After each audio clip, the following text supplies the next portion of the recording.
My name is Will, and I'm the founder of Motorcycle Mastery. Over 5 years ago, I learned how to ride a motorcycle, and in under 12 months, I was riding with the big boys in advanced track day events. And you can do the exact same thing. And so if you want to follow in my footsteps in this video, I'm going to teach you how to do all that stuff. And if you want the little nitty-gritty details, I include all that stuff in my Motorcycle Mastery program. But anyway, the first step to riding at a higher level is to master the basics first. As an example, if you can't control your bike at 5 miles an hour, you're definitely not going to be able to control your bike at 50 miles an hour. And so therefore, step number 1 is mastering the basics. And then step number 2 is committing to proper training. Now, in my 5+ years of riding, I've done over 12 different courses, and I've read countless number of books on riding a motorcycle, and I've refined my skills every step of the way.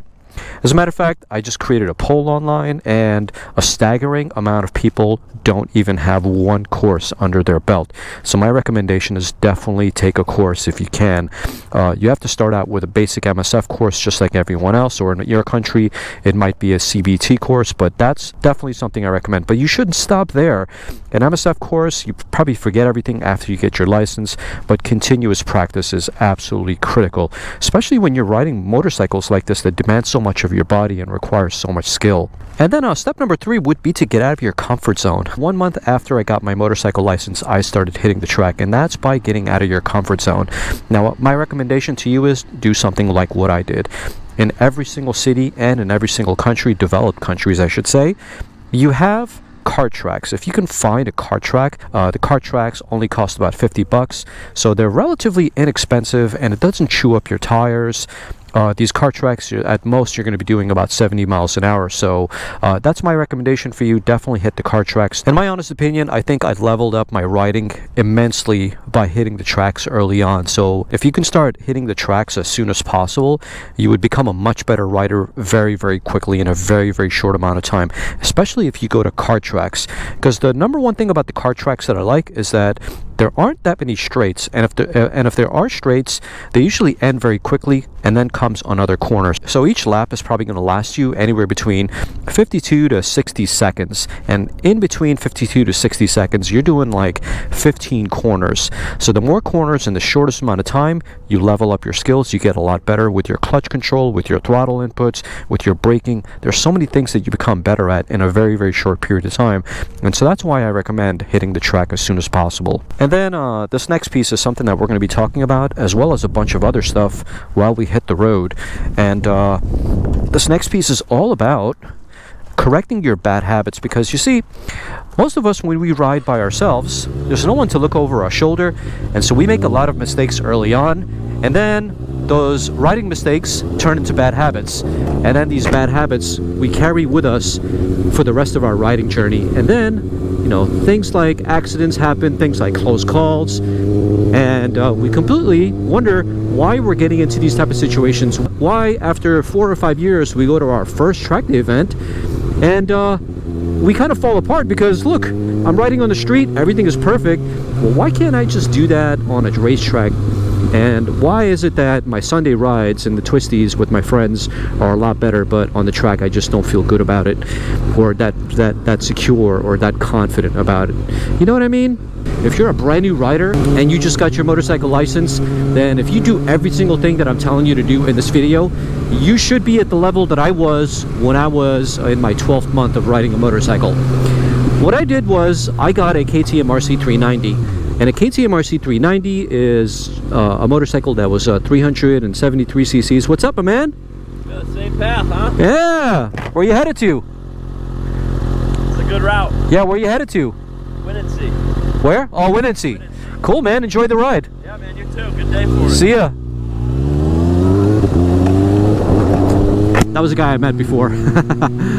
Yeah, so I started with a KTM RC390. Now, the problem is that a lot of people, when they start riding a motorcycle, they listen to a lot of people, and people generally like to give terrible advice.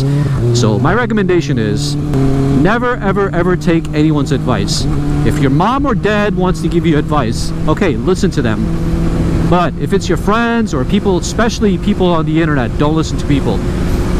If you ever ask this question on an internet forum, you're going to get this answer.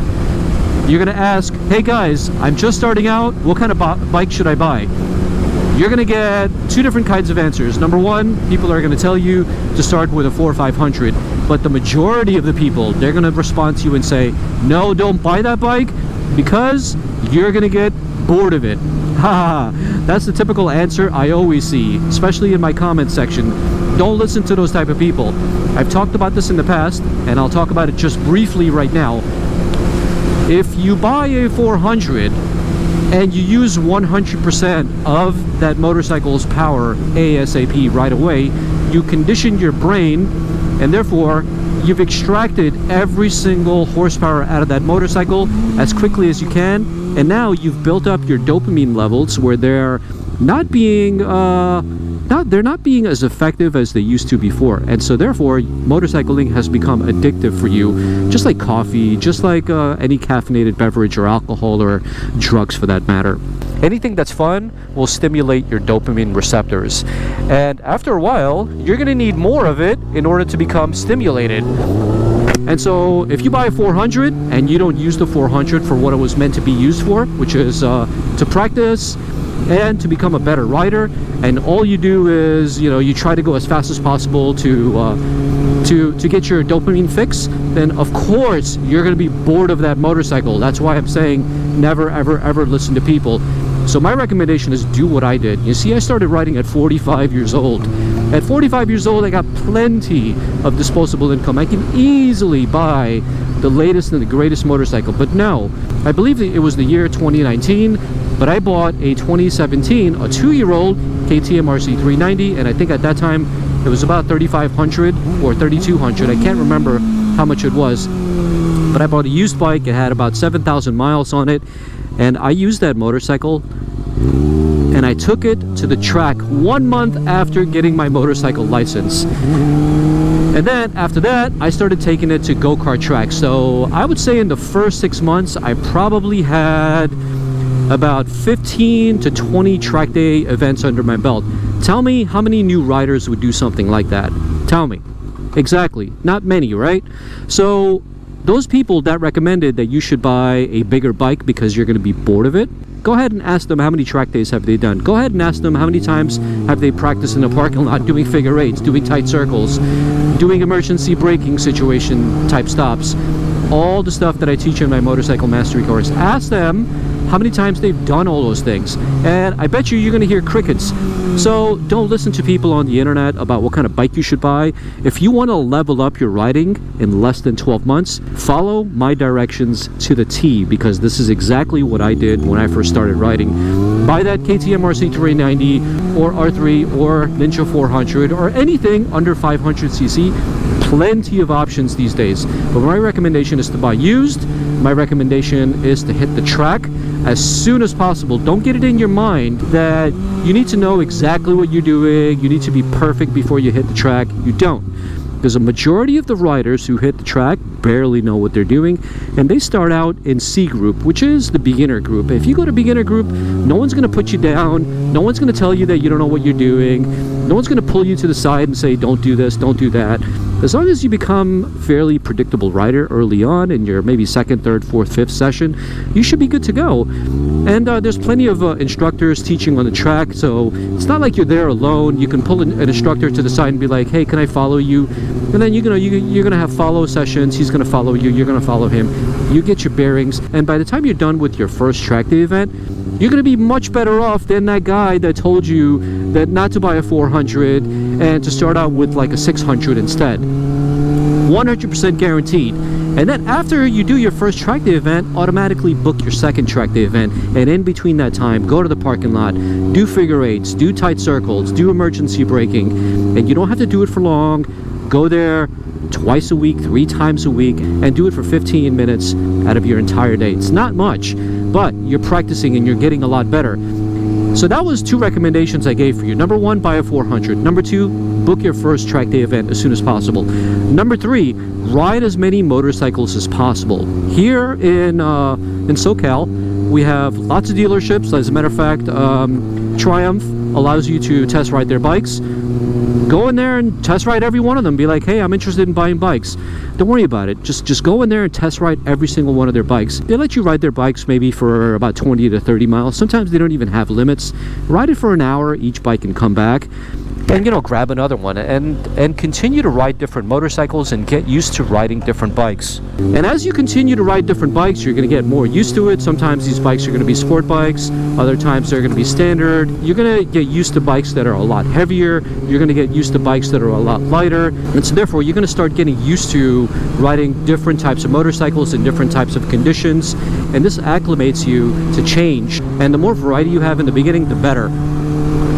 That's exactly what I did. I started in 2019. If you follow my older videos, what did I do? I went to dealerships and I test rode all of their motorcycles. In between dealerships, what did I do? I booked track day events. In between track day events, what did I do? I went to parking lots and I practiced. And then after that, of course, I was also riding on the street, and I started my YouTube channel a couple of months after I got my first motorcycle, and pretty much documented my entire journey all up to now. So everything that I'm telling you is not something I'm making up. Everything has been documented on my YouTube channel. You can follow my entire journey from beginning all the way up until now. If you go to my videos, go to the oldest until now, and you'll see my entire journey over there. It's really not that difficult. I'm telling you, it's totally possible.